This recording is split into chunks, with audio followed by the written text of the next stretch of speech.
Good morning, students. Today's topic is bony pelvis. Bony pelvis, simply speaking, pelvis means basin, and the bony pelvis is formed by four bones: two hip bones, sacrum, and coccyx. Okay, so we have already studied about these bones individually. Now, hip bone and the sacrum are joined together by sacroiliac joint. Here, the auricular surface of both articulates, and two hip bones joined together anteriorly by the pubic symphysis.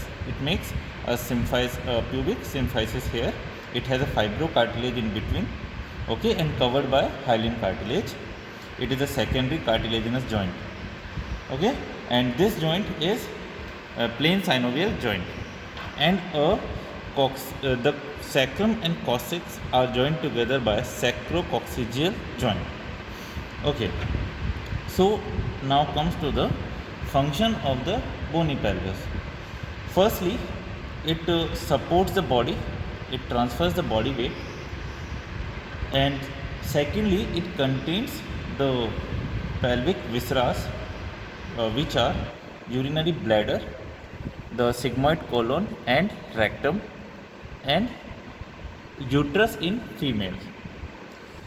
Thirdly, it provides attachment for the attachment for the muscles. Okay, coming to the different parts one by one. Firstly, the bony pelvis is formed by hip bones.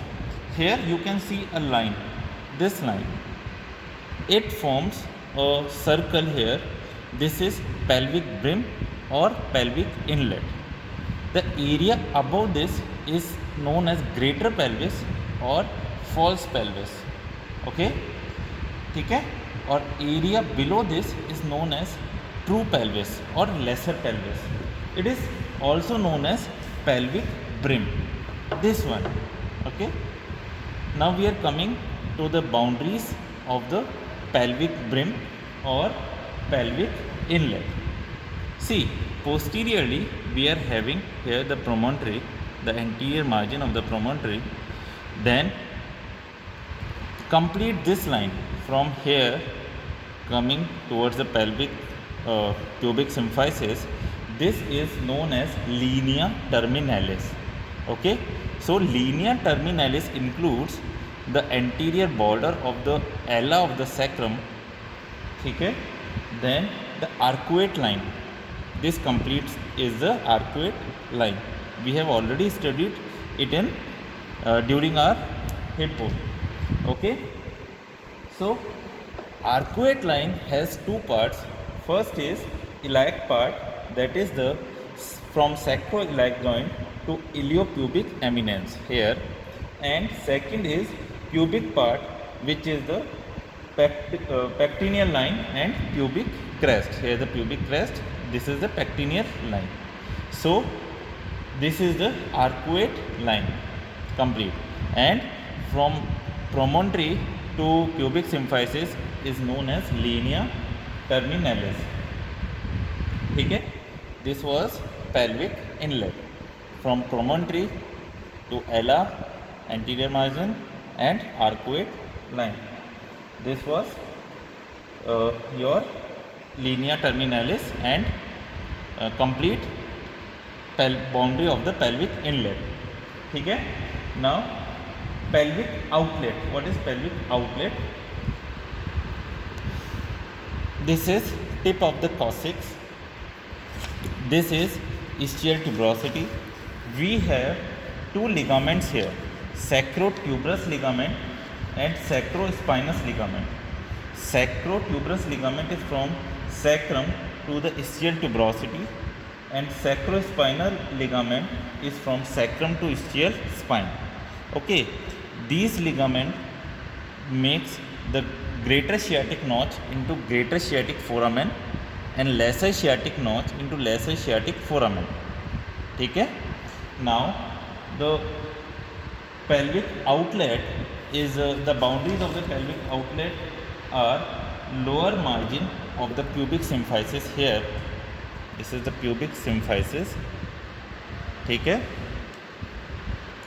coming posteriorly to the anterolaterally, it has the conjoint istiopubic ramus. Okay. Then laterally it has ischial tuberosity, and posterolaterally sacrotuberous ligament, which is coming towards sacrum, and posteriorly it has tip of coccyx. So the pelvic outlet is formed by lower margin of the pubic symphysis, conjoint istiopubic ramus, ischial tuberosity, sacrotuberous ligament, and tip of the coccyx. Okay. Now boundaries of the pelvic cavity. So posteriorly we have the sacrum and coccyx, okay, below the linea terminalis, and laterally we have pelvic surface of ilium, ischium below the arcuate line, okay, and anteriorly we have pelvic surface of bodies of pubic bone, okay, and pelvic rami and pubic symphysis in between. So this was pelvic inlet, pelvic outlet, and pelvic cavity. Okay. Pelvis, this is the true pelvis, okay, below the arcuate line or linea terminalis, the pelvic inlet. Above this we have false pelvis. It continues with the abdominal cavity upwards. Okay. Now the important thing for UG student is the difference between male and female pelvis. Firstly, you have already studied about the sacrum and the hip bone.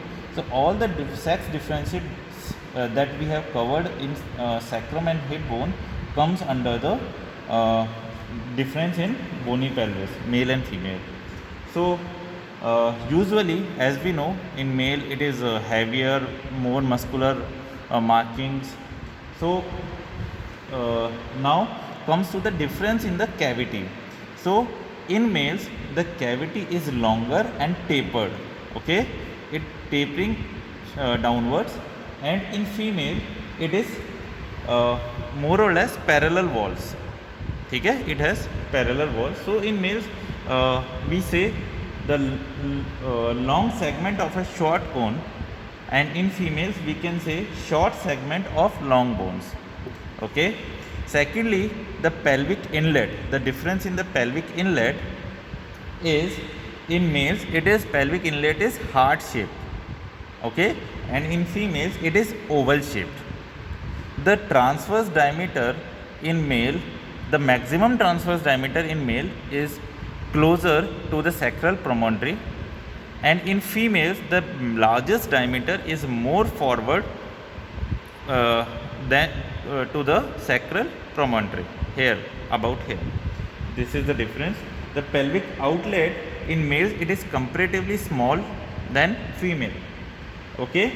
Then we know that the sacrum is long, narrow, and smooth forward in males, okay, and in female the sacrum is short, wide, and curving forward in the lower part in female, okay. The subpubic angle, this is the subpubic angle, this, the angle here. The subpubic angle is less than 90 degree in males and more than 90 degree or more in females. The acetabulum is large in males and it is smaller in female. The ischial tuberosity is interned in males and everted in females. The obturator foramen is larger and oval in males and smaller and rounded or triangular in females. Smaller and triangular in females. The sacroiliac articular facet, this one, it is extended downwards up to the lower border of the third piece of the sacrum. This is already studied with the sacrum in males and extend downwards up to the upper border of the third piece of the sacrum in female. This you can see in individual sacrum. So these were some important the differences in male and female. So in now in anatomical position, how we can hold it? Firstly, I have told you how to hold a hip bone, that the anterior superior iliac spine and pubic crest should come in same coronal plane. The sacral canal should face upwards. The pelvic inlet or pelvic brim faces anteriorly and upwards. It should make an angle of 50 to 60 degree with the horizontal plane. The pelvic outlet should make an angle about 15 degree with the horizontal plane. The pubic symphysis here is the internal surface is of pubis is facing backward upwards, and outer surface should face anteriorly and downwards. So in this position you should hold the bony pelvis. In a skeleton you can also see the anatomical position here. This is the anatomical position of bony pelvis. Thank you.